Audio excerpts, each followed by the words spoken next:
dafa mel ni daal parce que nag ci restaurant laa leen fekk dafa mel ni loolu moo leen téye kon nag madame la secrétaire générale ñu ngi lay nuyu di la gërëm ci programme bi nga validé au niveau du secrétariat exécutif national validé liggéey bi nga xam ne commission du comité central bi ñu jagleel lii moo ko def dañu yegg si fii nga déplacé wu Dakar ba fii ñëw pour présider ko ñu ngi lay sant di la ci gërëm parce que mënoon nga yàble waaye nag war nga ni parti bi moom macha allah moo lay teel di nuyu suñu mag suñu responsable de Sow Diawara di nuyu bu baax ñëpp bu ma limee naa fi yàgg mais ñi nga xam ne dañoo jógee Dakar bi ay responsable ñëw fi dama jàmmali Pierre ak ñi nga xam ne ay rakam lañ ñu ànd ak moom ak ñi tele seen ñëw ba fii di nuyu foofu laa waroon tàmbalee suñu kilifa Mamouna Sall mi nga xam ne mooy kilifa yi région bi wàllu parti socialiste waaw boobu nag man ngeen gën a tàcc nag wax dëgg waaw ñi naan ma dem ba Massamba la nag di tàcc leen dégguma leen Mamouna Sall bokk na ci ñi ñu formé te xëy na ñu tax ñu taxaw fi léegi di wax kon waaw di ko kay ñoo ko formé waaye formé wu ay élèves ak étudiants mën ñoo formé ay adultes nag kon waaw xanaa ni moom formé leen ci discipline bien di nuyu bu baax Mamouna Sall yow ak tous les responsables de la région de Thiès ngeen may ma seeti ci quand même Ousseynou Keita bi nga xam ne foofu léegi moom lañ doon jokkal pour waxtaane lii ak ni koy tëral moom ak ñi nga xam ne bokk na ko région bi yëpp doon réunion ba ci ay guddi di rendre compte di ñu wax lan la ñu tëral donc organisation bi organisation madame la présidente de l'union régionale la ñun dañ leen a fekk si di leen ci gërëm bu baax bu mu limee naa juum waaye vraiment di remercier responsable yëpp ci li ñu tax a ñëw fii li ñu indi nag mooy président wax na ko du ma ci dellu une session d'hivernage décentralisée ñu am yéene def ko ci différentes régions yi nga xam ne ci Sénégal la nekk parce que suñu mandarga wax nañ ko mooy ñun parti organisation lañu parti formation lañu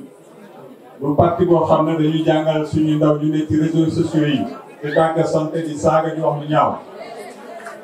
te jàpp nañ ni ku bëgg réew mi ba nga mu jaral la nga dugg ci parti di taataan baatu nit ñi c'est que da ngaa yéene lu baax Sénégal te ku yéene lu baax Sénégal da ngay tàggat ñi nga xam ne bu daan ba Sénégalais wóolu lu jox la seen kóolute ah il faut nga ànd ak ñoo xam ne dañ leen tàggat dañ leen formé li suñu njiit Ousmane Tanor Dieng daan wax des militants techniquement compétents et politiquement engagés. donc camarade di leen gërëm yéen ñëpp seen teewaay les responsables ont venu tout à l'heure parler de leur mouvement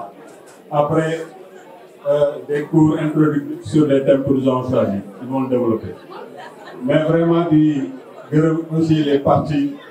qui sont venus en tout cas jëmmal suñu bis bi ni ko président waxee léegi Talla Sylla moom xam naa ni on a même tout dernièrement eu un coup raté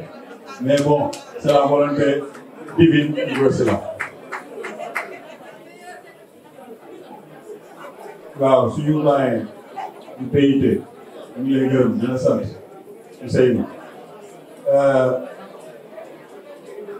madame la secrétaire générale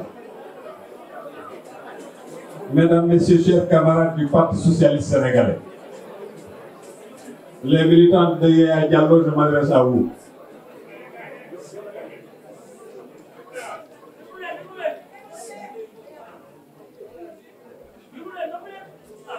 En ce jour solennel et mémorable,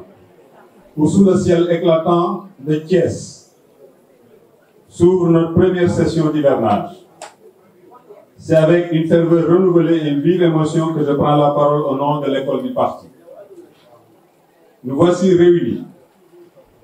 porteurs d'un héritage millénaire et d'une flamme toujours vive, prêts à tracer ensemble la voie qui conduira notre parti, le grand Parti socialiste sénégalais, vers un avenir de justice et d'égalité et de fraternité. Permettez-moi de remercier les membres de la commission du comité central pour le travail de préparation de cette session. Merci à l'ensemble des responsables et militants de la région de Thiès pour leur engagement et leur accueil. Merci aux camarades qui m'ont accompagné depuis Dakar et à toute la grande délégation qui a accompagné le secrétaire général du parti, que nous remercions d'avoir bien voulu présider cette session, et à l'ensemble des camarades venus d'autres régions. Comprendre le socialisme, ce n'est pas seulement conjuguer des idées, c'est embraser son âme d'une passion ardente, s'engager sur le terrain sacré de la justice sociale et bâtir avec courage un monde où chaque être humain, libéré des chaînes oppressives de l'inégalité et de l'exploitation, devient le maître absolu de son destin. Le socialisme, c'est la promesse éternelle de liberté et d'émancipation. Cette lumière qui guide inlassablement nos pas vers un demain plus juste et plus humain. Notre parti, né du souffle visionnaire de notre illustre président Léopold Sédar Senghor, est bien plus qu'une simple formation politique. Il est le creuset de nos rêves, la voix puissante d'un peuple déterminé, le gardien fidèle de notre mémoire héroïque. En défendant sans relâche la dignité humaine et le progrès solidaire, il a inscrit son nom en lettres d'or dans l'histoire de notre nation. Les textes fondateurs, loin d'être des parchemins poussiéreux, sont les témoins palpitants de notre engagement intarissable. Ils nous rappellent que c'est dans la rénovation constante de notre doctrine, la démocratie interne vivante et l'ardeur collective que réside la force de notre parti. Car nous le savons bien, camarades, face au vent contraire du monde qui change, à la fois rapide et impitoyable, il nous faut plus que jamais faire preuve de lucidité, d'innovation et d'audace. La jeunesse de notre pays, lucide et entreprenante, frappe à notre porte avec espoir et exigence. Elle réclame un parti rénové, capable de répondre aux défis sociaux, économiques et environnementaux sans concession. Nous devons lui offrir cet horizon. Ce projet de société, où justice sociale et inclusion ne sont pas que des mots, mais des actes concrets, visibles, palpables. C'est pourquoi l'école du parti, loin d'être un simple lieu d'apprentissage théorique, est le sanctuaire où se forgent les volontés fortes, les esprits critiques, les cœurs vaillants qui porteront le flambeau du socialisme. Ensemble, nous devons allier rigueur intellectuelle et courage militant, afin que notre parti soit, pour toujours, le phare éclairant les nuits agitées de notre Afrique et de notre terre sénégalaise. Camarades, le chemin n'a jamais été facile, mais nous marchons sur les traces majestueuses de nos prédécesseurs, porteurs d'une flamme sacrée. Ensemble, unis dans la diversité et la fraternité,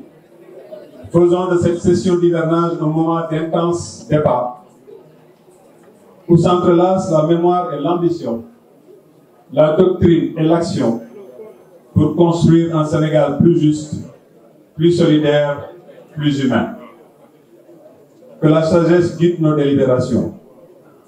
que l'enthousiasme anime nos cœurs et que la fraternité éclaire notre chemin. Marchons résolument avec fierté et détermination vers ce futur radieux que nous devons à notre peuple, à notre parti et à notre Afrique. Je remercie chers camarades de votre présence et avec toute la flamme de mon engagement. Je reviendrai tout à l'heure peut-être pour partager un papier que m'a généreusement envoyé le secrétaire permanent du Parti socialiste, le camarade Cheikh Sey, qui aurait dû être là, mais que des problèmes de santé empêchent en tout cas de faire ce déplacement. Et nous remercions ce camarade pour son engagement auprès de la secrétaire générale et de tous les responsables du Parti socialiste. Madame la secrétaire générale, ce njaboot bii nag man bu ma amee fierté bokk ci dafa am lu ñu leen mandargal te li ci jiitu yar da cee bokk yar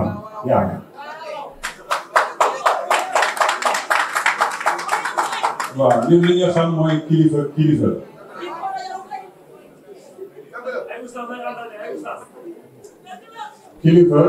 boo ko amee da nga koy tiitaroo da nga koy aar da nga koy boo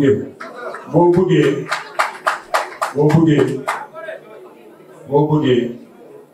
fa mu jaar te mu jiitu la fa mu may mën la cee baaxe kon bu ñu dajee ñun biir Parti socialiste am na loo xam ne war na fa am na lu fa warul. Moi, je loue et j'apprécie les camarades qui sont en tout cas ardemment préparés pour défendre notre famille face à l'adversité extérieure, mais pas intérieure.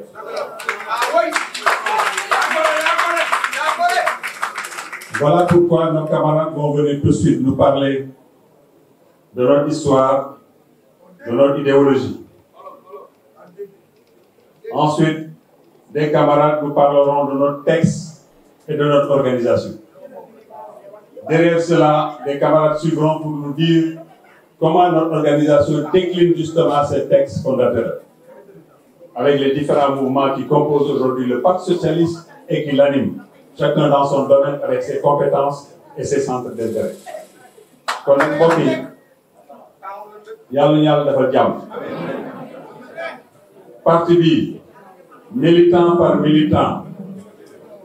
bu ngeen nawloo képp ku wooye boppam socialiste ñu joxante loxo jàpp naa ni parti bi camarade Talla Sylla ñëw leen de parce que 2029 incha allah ñu jël réew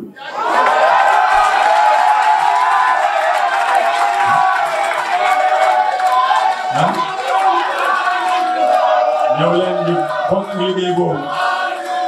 S'il vous plaît, camarade man ko yooyu ci man bu ma la nee noppil boo ko deful la ngay gàccal